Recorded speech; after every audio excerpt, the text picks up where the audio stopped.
سونی بات کی مدینے والے رسول نے۔ قربان جائیں حضور کے جملوں پر۔ ایک شخص نے پوچھا حضور سونا اسلام کون سا ہے، خوبصورت مسلمان کون ہے؟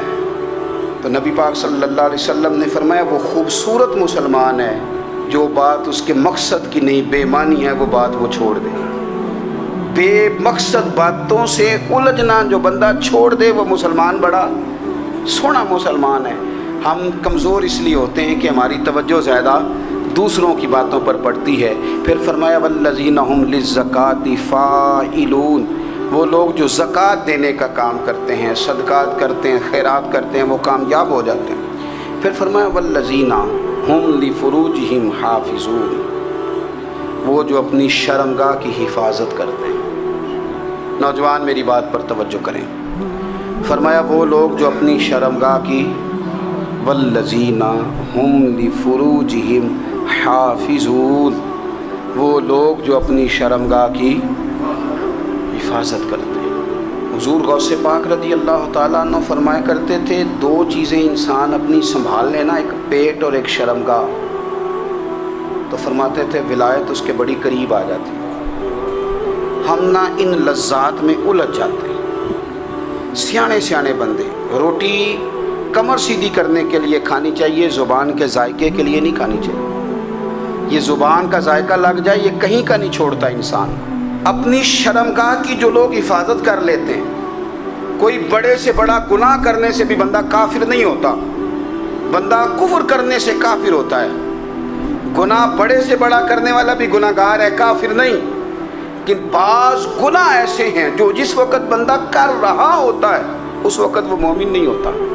میرے نبی کریم صلی اللہ تعالیٰ علیہ وسلم نے فرمایا جب کوئی شرابی شراب پیتا ہے اس وقت مومن نہیں ہوتا، جب کوئی چور چوری کرتا ہے تو اس وقت مومن نہیں ہوتا، اور جب کوئی زانی زنا کرتا ہے تو تب وہ مومن نہیں ہوتا۔ اتنی دیر کے لیے اس کے دل سے ایمان نکال لیا جاتا ہے۔ یہ جو ہمارے لڑکے بن سمر کے نکلتے ہیں،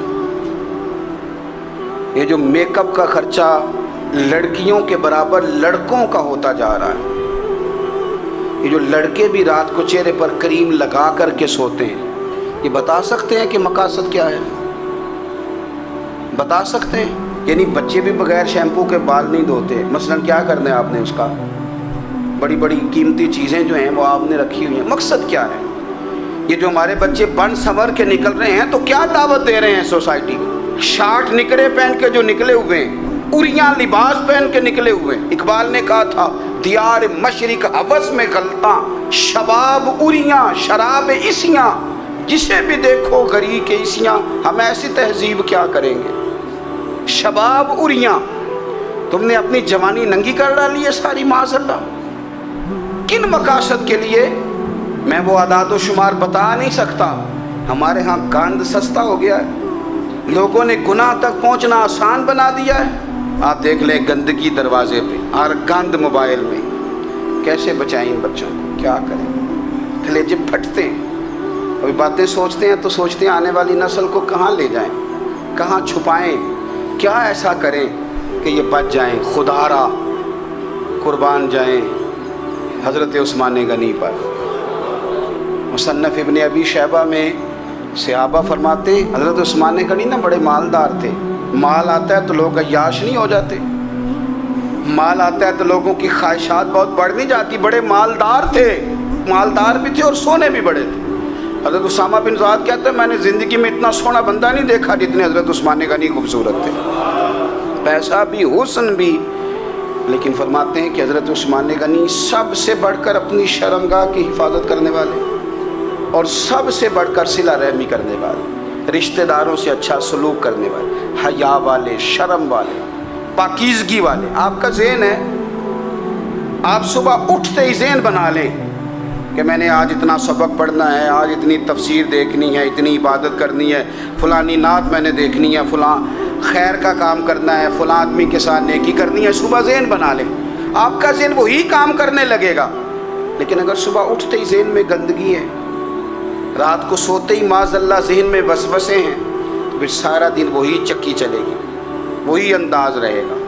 تھوڑا سا آپ کو اس کی نگرانی کرنی ہے، تھوڑا سا فحاشی عریانی یہ تیزی سے پھیل رہی ہے، تیزی سے گندگی لوگ کشید کر کے لاتے ہیں۔ اور حیا کا مطلب صرف اتنا ہی نہیں ہے آپ زنا اور بدکاری سے بچیں، آپ اپنی زبان کو بھی حیا والا بنائیں۔ کوئی کچا کمزور جملہ، گندی بات، گالی کبھی بھی زبان پہ نہ آئے، آپ کا انداز حیا والا ہو، بے باک ہو جانا، بے بات بولنا۔ میں باریکی سے اس بات کو سمجھتا ہوں اور میں آپ کو بہت ساری بزرگوں کے ارشادات کا نچوڑ عرض کرنے لگا ہوں۔ آپ اپنا ذہن صاف کر لیں، آپ کے بہت سارے کام ویسے ہی صحیح ہو جائیں گے، کیونکہ ہمارے دین کے اندر زیادہ اجر نیتوں اور ارادوں پہ ملتا ہے۔ آپ کے جو اندر کی پاکیزگی ہے وہ بہت سارا فضل لاتی ہے اللہ کا، اور اگر دل ہی ناپاک ہو، ذہن ہی ناپاک ہو، تو وہ خیر کی چیزیں کس طرح کر کے داخل ہوں گی؟ اپنی شرمگاہ کی قربان جائیں۔ نوجوانوں ذرا غور کرنا، میرے نبی کریم صلی اللہ تعالیٰ علیہ وسلم کے بارے میں حضرت عائشہ صدیقہ فرماتی ہیں کہ عرب کی کنواری لڑکیاں بڑی حیا والی ہوتی تھیں، لیکن اللہ کے پیارے رسول صلی اللہ علیہ وسلم عرب کی کنواری لڑکیوں سے بھی بڑھ کر حیا والے تھے۔